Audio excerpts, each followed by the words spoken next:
Okay, so this episode was originally uploaded 3 days earlier, but in my haste to get away for the weekend, I completely forgot to review the boost mode on the G200, which gives you an extra 50% brightness. And I've also corrected an error where I said the lights couldn't be powered at full brightness off their USB ports. And I've decided to spend an extra day on this review and give you the dimming characteristics at 3200 Kelvin and 5600 Kelvin.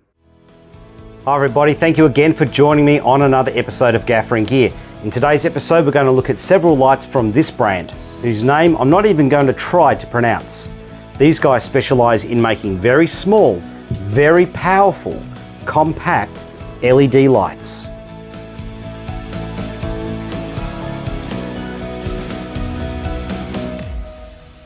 Now, if you're only into top-end professional lights, I'm just going to save you a bit of time here. None of these lights have CRMX or DMX control. And because I'm reviewing so many lights at once, I'm not going through as much data. I'm only reviewing them at 3200 Kelvin and at 5600 Kelvin. Now, these lights do have a prosumer white point, so they all skew slightly towards magenta. Now, this episode is indexed, so you can skip to the light that you want. Now, if you're just interested in having a look at this little 20-watt RGB WW light, here is the time point to skip to. If you're interested in having a look at this little 60-watt bicolor light, here is the timecode point to go to. If you want to have a look at this little battery-operated 100-watt COB light, this is the point to go to, and this is bicolor, by the way. And if you're interested in this very compact 200-watt light, here is the timecode point to go to, and again, this is bicolor.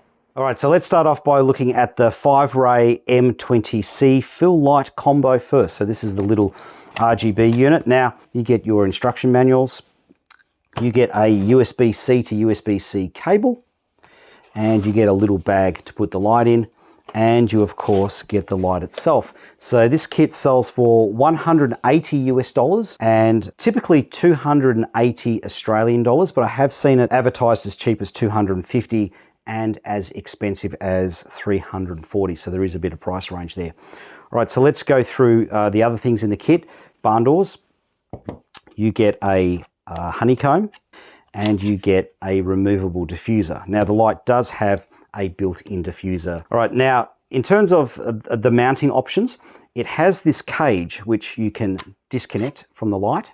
So the light itself, without the cage, has no mounting points. With the cage attached, you've got your thread down the bottom here, which you can use for your spigots. You've got a shoe mount down here, but you've also got 3 shoe receivers, one on the top and one on either side. So you can link multiple of these together to make a bigger light. In that scenario, that's where you might want to take the light out of the case, because if you've got multiple linked together, you might not be able to get to the charging port there, which is USB-C.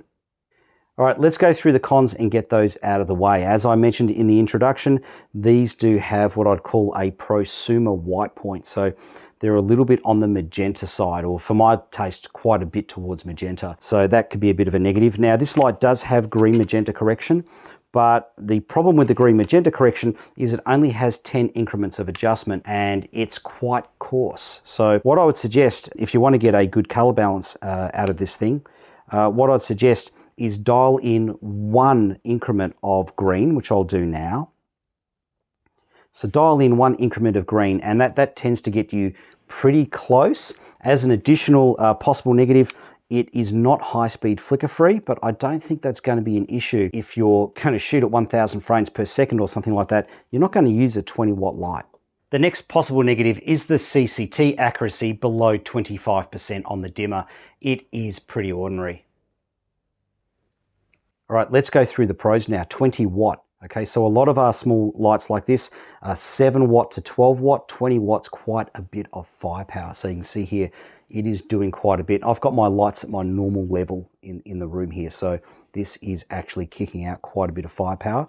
Now, in terms of dealing with the heat, it's got this little high-speed fan here, and that runs pretty quiet. I just want to check it's on. Yeah, so the fan's actually running now. So the fan is very quiet. It can ramp up from time to time, but not loud enough that I think it would create any sort of issue. Now the internal battery, you get 37 minutes of runtime at 100% brightness set to 5600 Kelvin. Now that might not sound like a long runtime, but bear in mind it is 20 watt, it's not 7.5 watt or 12 watt. The next pro is the build quality. The build quality is pretty good, especially for the price. And the next pro for me is the accessories. They are actually quite well thought out. One thing I think is very clever is the barn doors are numbered. So you fold in number 1 first, number 2, number 3, then number 4. So you can pack it up quite easily. Now the barn doors don't rotate, okay, but you can reposition them at 90-degree angles on the magnets. Now, in the first upload of this episode, a few people commented that the magnets didn't hold the barn doors on securely, or the barn doors only securely attached if you had the honeycomb in place, but that hasn't been my experience, so I'm guessing there must have been a redesign. Now, I've let this run for an additional 10 minutes at full power, and the fan is now running at full speed, so I highly doubt you can hear it. There is a little bit of noise. I wouldn't call it silent, but I definitely wouldn't think it's an issue. In terms of other pros, it has a CCT range from 2,500 all the way up to 10,000 Kelvin. Now, one pro for this is the color mode. It outputs quite a large amount of saturated color for its size. Now, it has your run-of-the-mill special effects. This is candle, and as you can see, it really doesn't have the processing power to do those fine flickers, but the rest of the special effects are okay. Now, one additional mode it has is music mode, so when it hears noise, it lights up. 1, 2, 3, 4, 5. Now the last pro for me is it does seem to have a decent battery management system. It won't charge the batteries until the batteries have cooled down, which protects your investment and limits the chance of a fire. You can run the light off USB-C power and charge the batteries simultaneously. However, again, if the battery is hot, it won't charge the battery straight away. Okay, let's have a look at how this light performs with just the inbuilt diffuser. I'm at a distance of about 1.5 meters away from the wall, and I must admit I was quite surprised by the spread of this light. Now there is a little bit of drop off towards the edge of the beam, but it's way better than what I was anticipating. And the results seem to be the same regardless of the CCT dialed in.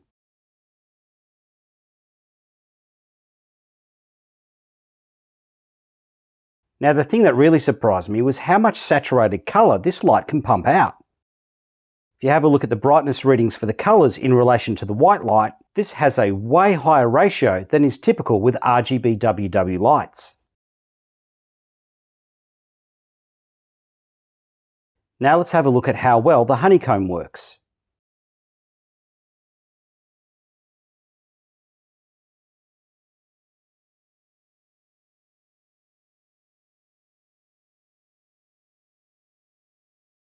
And now let's have a look at how the barn doors cut. Now as you can see, there is some multiple shadowing here. If I box it up even finer using the smaller barn doors, I can create a reverse pinhole camera and project the LEDs onto the wall. Now you can get rid of this effect by adding the second layer of diffuser. Here are the shadows with the one layer of diffuser.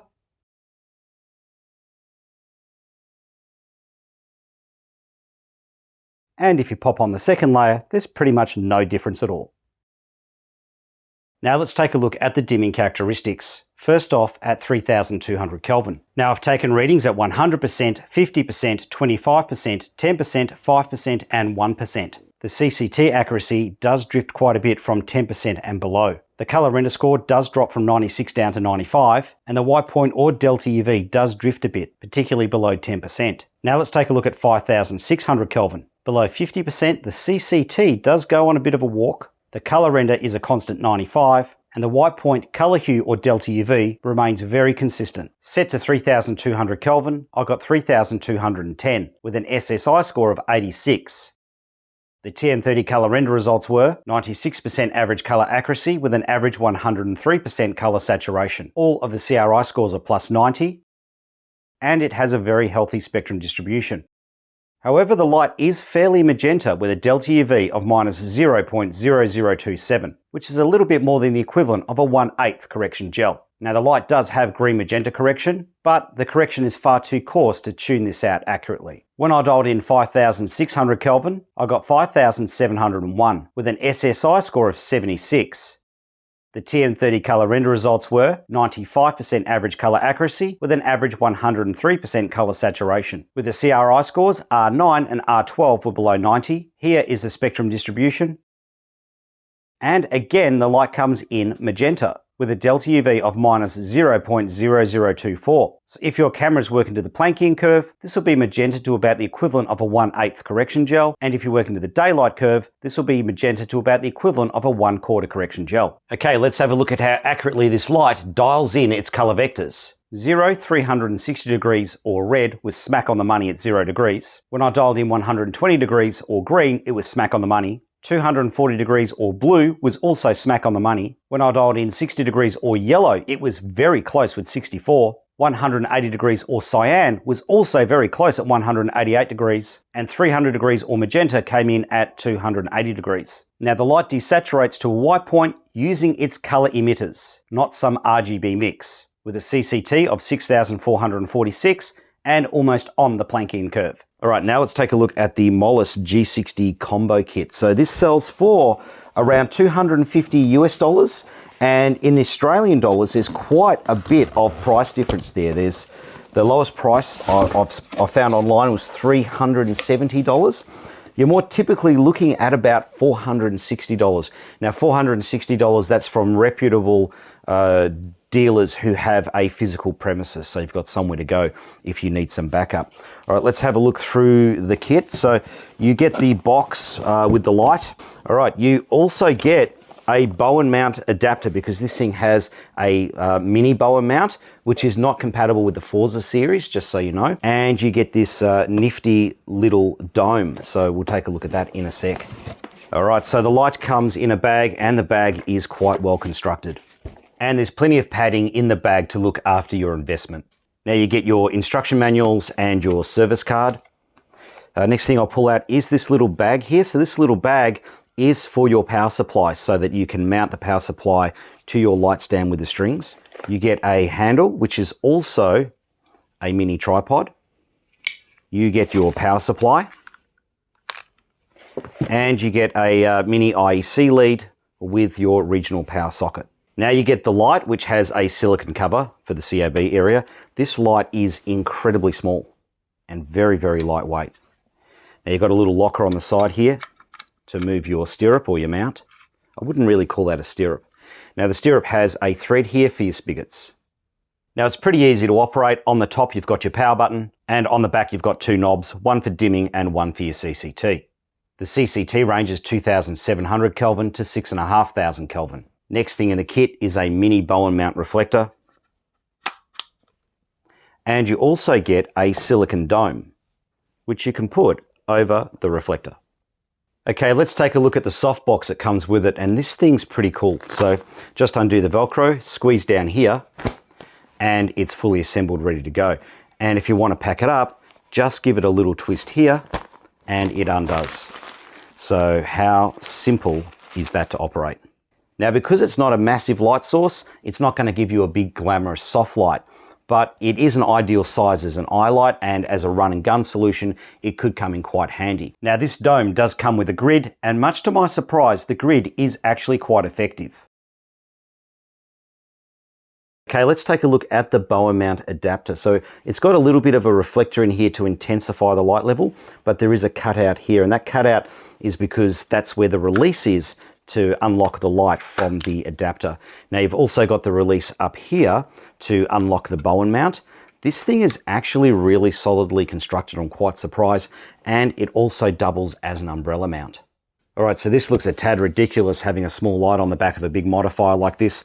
If you're working in really low light levels, it might be okay, but on the screen it looks like it's doing a lot, but if we turn the other lights off, it's not doing a heap. Now, some of you have asked, can you use this with a projector mount? Well, yes you can, but it's not very good. Because you've got the COB and the reflector, that's two light sources. So in the beam, you get two clear light sources being projected. Okay, so let's go through the negatives. With no modifier on, it is a bit on the magenta side, so that's a negative for me, definitely. However, with the reflector on, the reflector does neutralize a lot of that magenta by adding a bit of green. And in terms of using this as a daylight light source, it's actually really good in terms of its color point. Other negatives, the fans can get a bit loud if you're running at 100% brightness, so that could be potentially an issue. In terms of pros, the build quality, the small size, and the weight. Now, things to note, in terms of your maximum power input, it does have a DC input in the back, but it's 24 volts. So if you're looking to run this off batteries, I think you're going to be very limited for options for that. On the side here, you can run it off USB-C. So if you have a USB-C power bank that is PD compliant, you can run this at 100% brightness. Otherwise, the light will auto-detect. For example, it only runs at 60% brightness off my V-mount batteries. And just something to note, if you've been running at 100% brightness and you power it down, the fans will keep running for a while to cool down the LED. So that's something you need to bear in mind. Okay, let's see how this performs with no modifier attached. And to give you some idea of the firepower, it can easily overpower domestic house lighting. As you would expect from an open-face COB LED, it has a nice wide spread.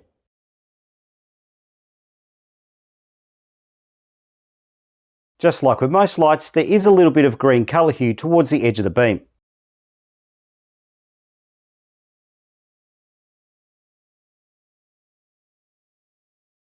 The results seem to be the same regardless of the CCT that you dial in.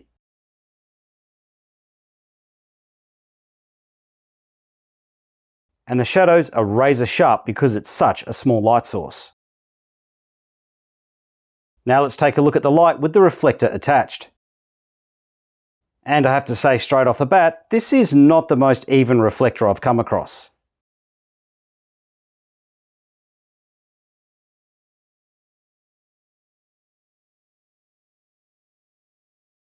And that's regardless of the CCT that you dial in. Now, to be fair, I moved the light back about 3 meters. And if the light's not moving around, I don't think you would notice it. And like you'd expect off a dish, you get multiple shadows. Now let's take a look at the light with the reflector and dome attached. And the light is substantially warmer with this combination.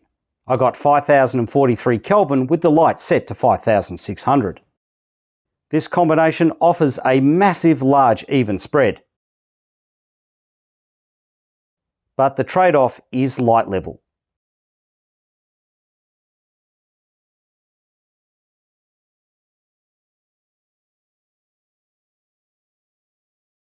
Now the shadows are a bit soft, but that could be because light is bouncing off everywhere, filling them in. Now let's take a look at the dimming results, starting at 3200 Kelvin first. I've taken readings at 100%, 50%, 25%, 10%, 5% and 1%. The CCT does drift a little, but it is quite consistent. The color render scores do drop as you dim, and the white point placement, delta UV or color hue stays very consistent. Now let's take a look at 5600 Kelvin. From 100% all the way down to 5%, the CCT is very consistent. The color render scores do drop as you dim, and the white point, delta UV or color hue stays very consistent down to about 10%. From 10% to 1%, it does drift towards green to about the equivalent of a 1/8 correction gel. Okay, let's have a look at how the light performs at 3200 Kelvin with no modifier attached. When I dialed in 3200 Kelvin, I got 3157 with an SSI score of 86.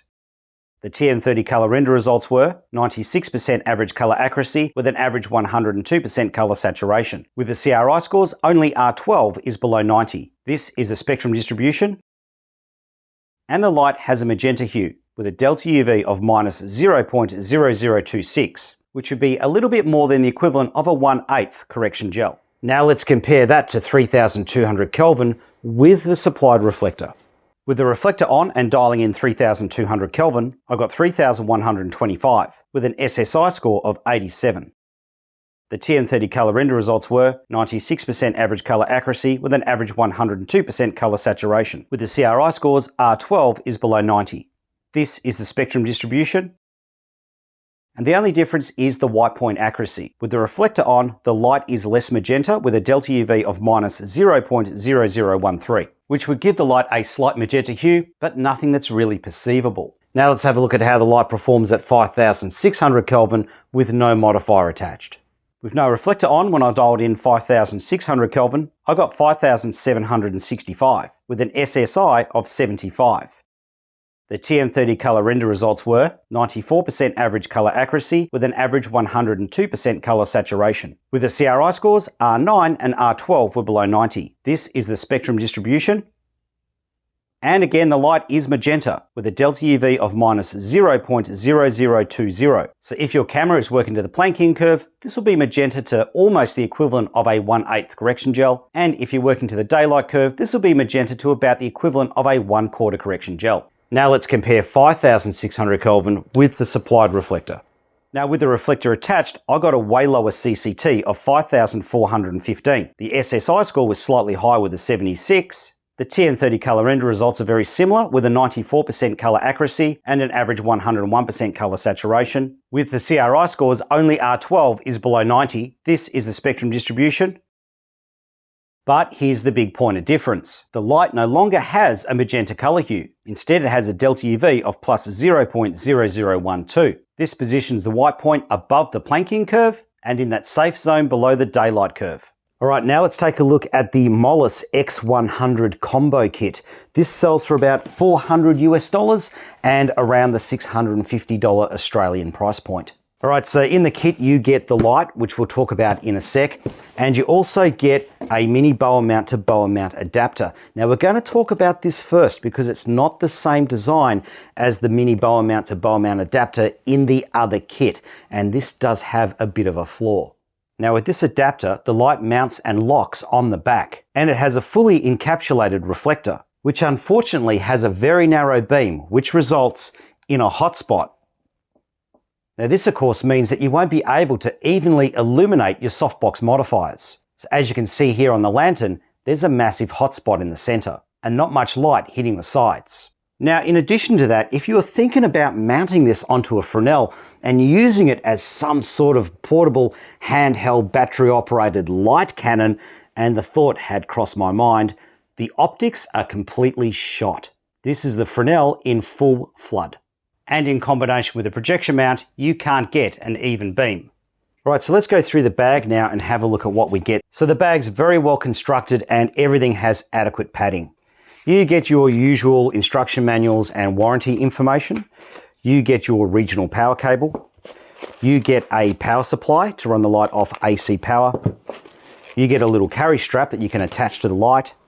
You get a battery. Now the battery will run the light for 31 minutes at 5600 Kelvin at 100% brightness. So that doesn't sound like an incredibly long runtime, but when you see how much firepower you get out of this, it actually is quite impressive.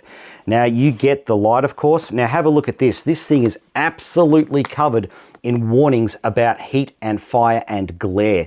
Now, there's warnings absolutely everywhere. Every single, piece has warnings on it. Just making sure that you're aware of the issues, and even things inside had stickers over them warning you about heat, which I had to remove in order to use the light. Now, this thing doesn't get insanely hot. It's not going to, to burn you like some of the bigger lights could.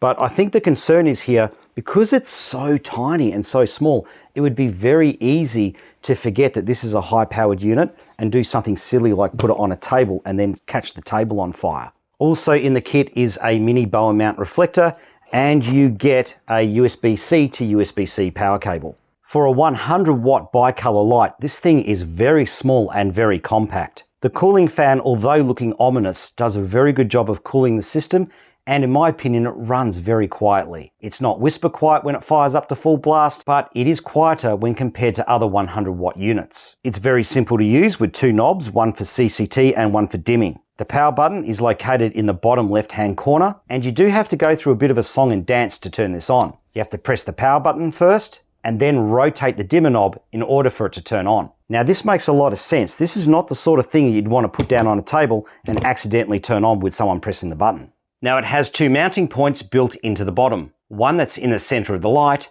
and another one that's in the center of the light if you have the battery attached. Now this light also has a music mode, but you've got to seriously pump the volume.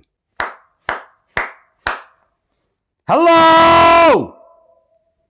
Now in terms of cons, well, the adapter mount, which we've already spoken about. Now you can use the BOA mount as an umbrella mount, so it might be worth having for that. The only other real negative I've got for this is the white point accuracy with no reflector attached. It is on the magenta side. However, with the supplied reflector attached, it does perform pretty well.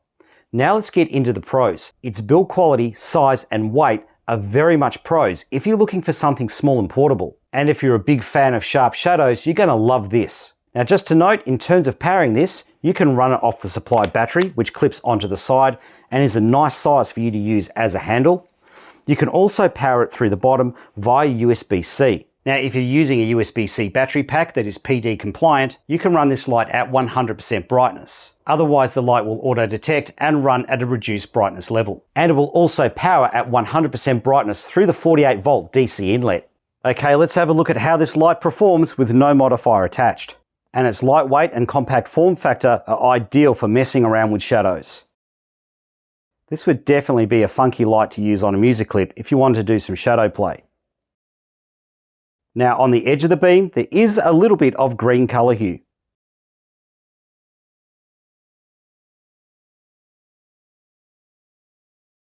Which is in play regardless of the CCT that you dial in.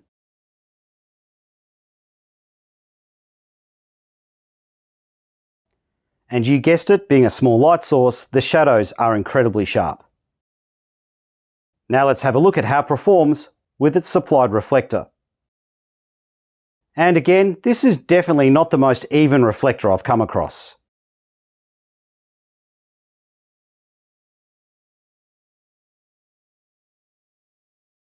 Regardless of the CCT that you dial in. At a distance of 3 meters away, it is still a bit uneven, but in all fairness, if the light is not moving, I don't think anybody would notice it. And you've definitely got some double shadowing now. Okay, now let's take a look at the dimming characteristics starting at 3200 Kelvin. Now as you can see, it doesn't matter whether you're looking at CCT, color rendition, or the white point accuracy, everything is extremely consistent all the way down to 1%. Now let's take a look at 5600 Kelvin. There is a little bit of variation in the CCT, but it's pretty damn consistent. The color render is pretty consistent, and the white point accuracy, well, that's pretty consistent too. Okay, let's see how this thing performs at 3200 Kelvin with no modifier attached. When I dialed in 3200 Kelvin, I got 3218 with an SSI score of 86. The TM30 color render results were 95% average color accuracy with an average 102% color saturation. With the CRI scores, R12 is below 90. Here is the spectrum distribution. And the white point came in with a delta UV of minus 0.0010, which would give the light a very subtle magenta hue, which would probably go unnoticed. Now let's have a look at 3200 again, but this time with the supplied reflector. With the reflector on, the light is slightly warmer with a CCT of 3155. The SSI score remains at 86. The TM30 color render results are very similar, 95% average color accuracy with an average 101% color saturation. Again with the CRI scores, R12 is below 90. This is a spectrum distribution. And the white point is almost identical with a delta UV of minus 0.0007. Okay, let's take a look at 5600 Kelvin with no reflector. When I dialed in 5600 Kelvin, I got 5860 with an SSI of 75. The TM30 color render results were 93% average color accuracy with a 103% average saturation. With the CRI scores, R9 and R12 are well under. Here is the spectrum distribution.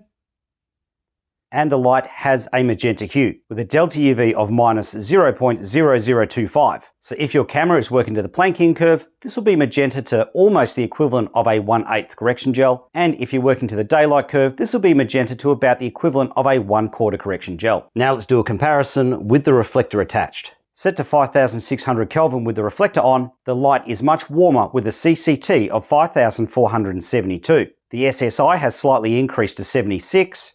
The TN30 color render results have slightly increased, with an average color accuracy of 94 and an average color saturation of 102. The CRI scores R9 and R12 are below 90. This is the spectrum distribution, and the white point has shifted up to the Planckian curve with a delta UV of plus 0.0002. So if your camera is working to the Planckian curve, this is almost perfect, but if you're working to the daylight curve, it'll be slightly magenta, to a little bit more than the equivalent of a 1/8 correction gel. Okay, let's take a look at the Molis G200 now. So this sells for about $380 and around the 600 Australian dollar mark, but there is a lot of price variation in the Australian market. Now it comes in a very nice bag with fully molded inserts. You get your regional power cable, which is an IEC connector.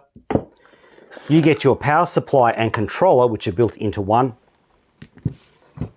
You get a faceted dish, which is a Bowen mount. And of course you get the light, which is very small and compact. As all the controls are on the power supply, there are no controls on the head. The head pretty much consists of the COB arrangement with a small reflector, and the back of it, there's pretty much just the fan. It has a permanently mounted baby pin receiver with a tilt function and a built-in umbrella mount, which is all made of metal. The most noticeable thing on the power supply and controller is the gigantic fan. It has an on-off switch on the top, as well as a rubber ring for mounting onto stands. On the bottom, it has your AC power input, and the light is controlled via two knobs, one for dimming and one for CCT. Now, if you press both buttons down on the controller simultaneously, the light will go to a boost mode, delivering 300 watts of output. So why not just sell this as a 300 watt light? Its spectrometer readings are pretty much identical. Even 30 minutes later, not much has changed. And 90 minutes later, it's still pretty much the same. So it's clearly not overheating. And if you're an old school gaffer, you would think that this light doesn't get all that hot. It's the cooling fans. If I was reviewing this as a 300 watt light, I would say that they're way too loud. Now, if you hold down the CCT button, it will activate the music mode. The music mode responds to audio. 1, 2, 3, 4, 5. Now, the bodies on the light and the controller are predominantly built of plastic, but I think they're more than strong enough. Okay, now let's get into the cons. The small size of this thing, the fact that it weighs next to nothing, and the fact that it has a Bowen mount really screams out to me handheld operation. But the controller and power supply has no battery connection at all. Now, the next thing that feels like a missed opportunity for me is this thing is so lightweight, it would be ideal on a boom arm, but it's got an incredibly short head lead. Now, the next thing for me is the little reflector around the COB really messes up how this performs with optical accessories like a Fresnel. This is the Forza Fresnel in full flood at 3 meters. And this is the best cut that you can get off the barn doors. And the final negative for me is the white point placement. At 3200 and 5600, this light is quite magenta, to about the equivalent of a 1/4 correction gel. Now for the pros. This kit has a very small pack down size. So if you're running off AC power only and traveling, this is pretty hard to beat, especially if you're going to use it as a key light with an umbrella. Now this light does do a great job of evenly lighting up a large softbox modifier. In fact, you could potentially pack it into the same bag. Now the fans don't have a constant running mode, but they do run reasonably quiet. In fact, I would say it's one of the quietest fan-cooled lights I've ever reviewed, as long as you're not in the boost mode. Okay, let's see how this light performs with no modifier attached. And that little bit of reflector around the outside results in very minimal drop-off towards the edge of the beam and no perceivable colour hue.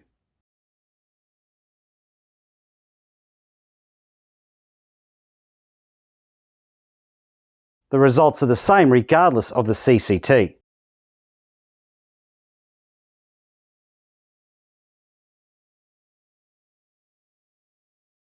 But the trade-off is you do get a double shadow. Now let's take a look at the light with the reflector attached. Now this has got a more even beam than the other lights, but it's still not perfectly even. But as far as faceted dishes go, it's pretty good and I deem it to be acceptable.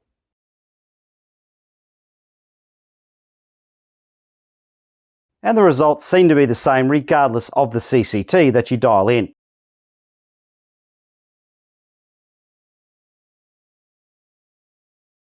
But if you're after fine shadow qualities, it ain't gonna happen.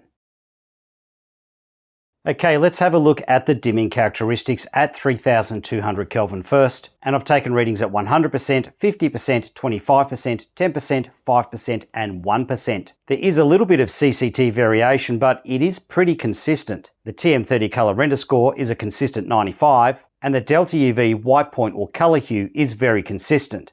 It's very magenta, but it's very consistent. Now let's take a look at 5600 Kelvin. All the way down to 5% brightness, the CCT stays very consistent. Now the color render score does drop a little bit as you dim, and again the white point, Delta UV or color hue remains consistent. Very magenta, but very consistent.